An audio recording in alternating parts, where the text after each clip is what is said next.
Bonjour et bienvenue à notre nouvelle série de capsules, le TCC pour les nuls. Dans cette première vidéo, vous apprendrez qu'est-ce qu'un TCC ainsi qu'à différencier les trois catégories de TCC. Bonjour, je m'appelle Maxime Bélanger et je suis intervenant au Comité nord-côtier des accidentés de la route. Aujourd'hui, je vais vous expliquer c'est quoi un traumatisme crânio-cérébral.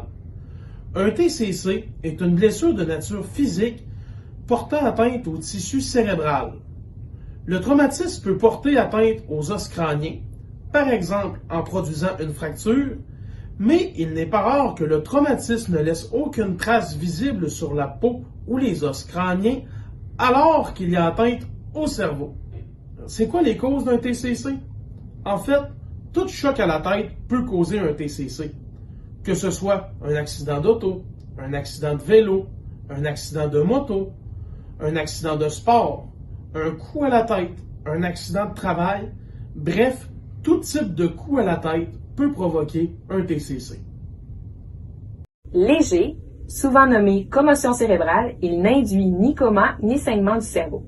Il y a souvent une perte de conscience, une déconnexion du cerveau pendant ce laps de temps. Les effets sont censés s'estomper en 2 à 4 semaines.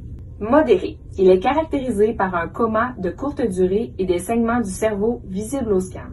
Les effets sont plus sérieux et durables que pour un TCC léger. TCC sévère ou grave, le coma est ici plus profond et les séquelles plus significatives. Dans le cas d'un TCC modéré, sévère ou grave, les séquelles laissées sont permanentes.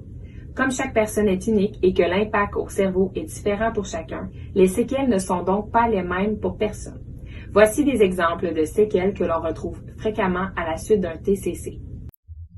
Problèmes de mémoire, fatigabilité, perte d'équilibre, irritabilité, humeur changeante, étourdissement, perte d'inhibition, impulsivité, troubles cognitifs, problèmes de jugement, maux de tête, dépression, troubles comportementaux, aphasie, problèmes de concentration, apathie, etc. Bonjour, je m'appelle Stéphanie Jourdain, je suis directrice de l'Association des handicapés adultes de la Côte-Nord. Savez-vous qu'au Québec, il existe plein d'organismes qui travaillent avec les personnes traumatisées crânio-cérébrales? Nous, ici sur la Côte-Nord, c'est le Comité nord-côtier des accidentés de la route.